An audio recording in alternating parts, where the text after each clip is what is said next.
Hello everyone, welcome to our channel. Today in this video I will be showing you guys how to unfollow everyone on Instagram at once. So for this, what I want you to do is open your Instagram and ensure that you have logged in to your account if you have not already.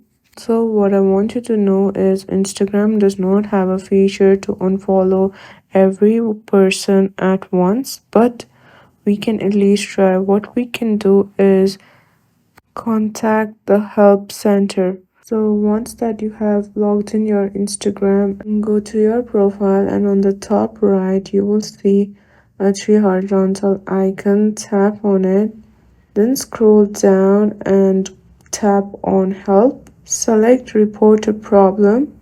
Here tap on include and continue. After this, briefly explain your issue. Be as much as specific as you can. You can even upload a screenshot or a photo from your gallery of the issue.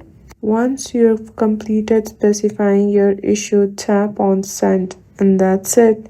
After 2 to 3 business days, Instagram Help Center will contact you and help you fix your issue. So if you find this video useful, please don't forget to give it a thumbs up and subscribe to our channel for more amazing videos.